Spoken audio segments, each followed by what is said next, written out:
Hola, les habla Vanessa, y hoy hablaremos de las posibles causas neurobiológicas de la dislexia.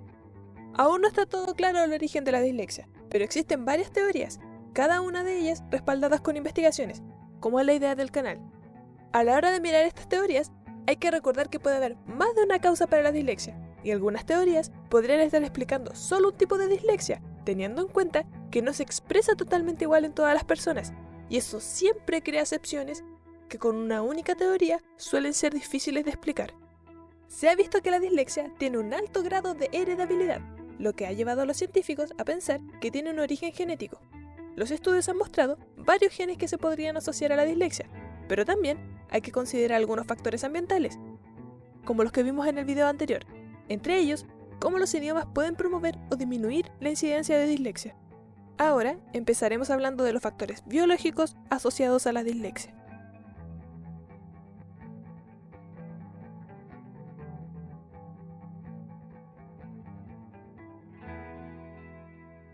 La migración celular es un proceso importante en el desarrollo de un feto, donde se requiere de movimientos celulares sincronizados en una dirección particular y hacia sitios específicos. Los errores durante este proceso tienen consecuencias serias, incluyendo retraso mental, enfermedades cardiovasculares e incluso formación de tumores. Se cree que la dislexia es el resultado de un error en la migración celular del cerebro. Esta teoría surge a raíz de estudios post-mortem, donde se ha encontrado este tipo de anomalías en personas con dislexia, y a su vez, genes asociados a dislexia se han asociado también a fallas en la migración celular, lo que da aún más argumentos a esta teoría.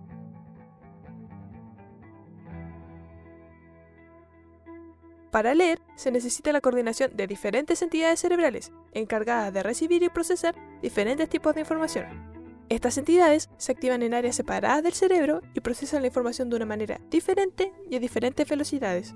O sea, se necesita un flujo de información entre estas diferentes áreas cerebrales. Por ejemplo, en el hemisferio izquierdo se procesa la información de manera secuencial, una a una en vez de como un todo. Todo esto debe coordinarse con el hemisferio derecho, que ve las cosas de manera holística y se especializa en la identificación de patrones visuales. Se cree que la dislexia es el resultado de una falla en la sincronización de la activación de estas diferentes partes del cerebro mientras se está leyendo, ya que a pesar de que en personas normales y en personas con dislexia se ha visto diferencia en el tiempo de activación en las regiones anteriores y posteriores del cerebro, en las personas disléxicas, estas diferencias de tiempo en la activación encadenada son mucho más grandes, entre otros tipos de asincronías que se han encontrado. Para entender esta teoría, primero debemos saber lo que son las parvocélulas y las magnocélulas. Ambas son células neuronales que transmiten información visual al cerebro.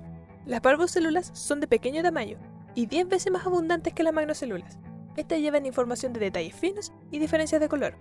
Las magnocélulas, por otra parte, son grandes y más escasas que las parvocélulas. Estas transmiten información de estímulos visuales transitorios, estímulos cambiantes, parpadeantes o en movimiento. Las magnocélulas también están implicadas en la coordinación de movimientos, ya que llevan información hacia los centros coordinadores del cerebro. Tienen, por tanto, participación en el control de los ojos cuando se lee, donde se necesitan movimientos muy rápidos y precisos, ya que los ojos tienen que cambiar de palabra a palabra, y la información que llevan las magnocélulas permiten guiar al ojo en cada movimiento a aterrizar justo en el centro de la siguiente palabra. También en este sistema es importante fijar los ojos mientras se lee, por lo que la falla en este sistema explicaría la sensación que algunos disléxicos mencionan sobre que se le mueven las letras, que es más bien que su cerebro falla en predecir dónde se encuentran. Además, estudios histológicos han mostrado que estas magnocélulas son de menor tamaño y desorganizadas en algunas personas con dislexia. Cuando somos pequeños, al escuchar palabras las entendemos como un todo.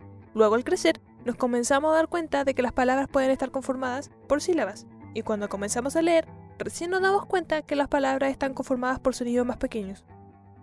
De hecho, si no se aprende a leer, la mayoría de la gente analfabeta sigue percibiendo las palabras como un todo, sin ser consciente de estos sonidos más pequeños.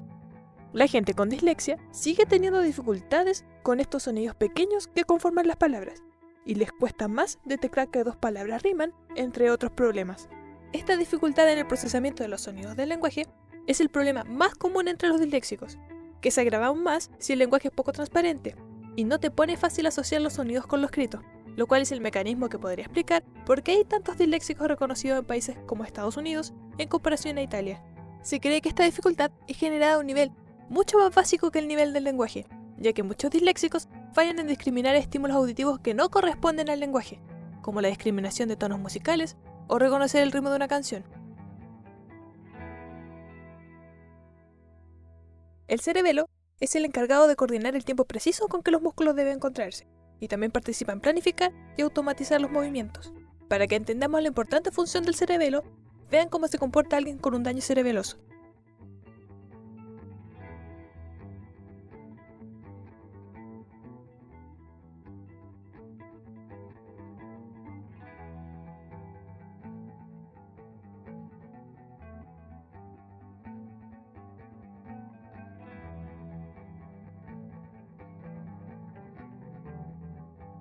Sí, en muchos casos caminan y hablan como ebrios, así que cuidado con jugar cuando van por la calle. A este tipo de movimientos erráticos se le denomina ataxia, y mucha gente con ataxia es golpeada en la calle porque el agresor piensa que está en estado de ebriedad. Una vez voy subiendo una micro, no, compadre, bajo. Venís curado. Y yo le digo, no, padre, si tuve un accidente, yo andaba con un collar de peletón, se lo mostré al tipo. Y me dijo, sale esa weá, la prenden en la calle, ya para afuera. Y en eso se para un policía de investigación. Y me dijo, ya te bajáis. Yo me agarré fuerte de los fierros, el tipo me empezó a pegar las manos.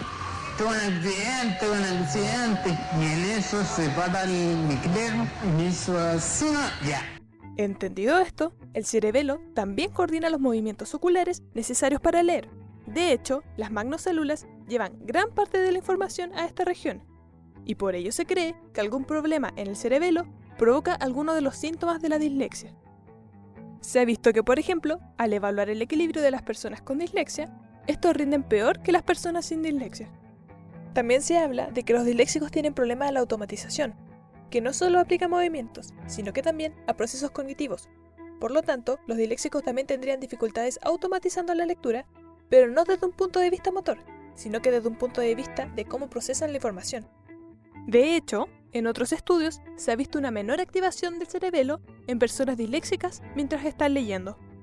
Cabe destacar que en muchos casos la dislexia se da junto con el trastorno por déficit atencional e hiperactividad, trastorno específico del lenguaje, trastorno de desarrollo de la coordinación, entre otros.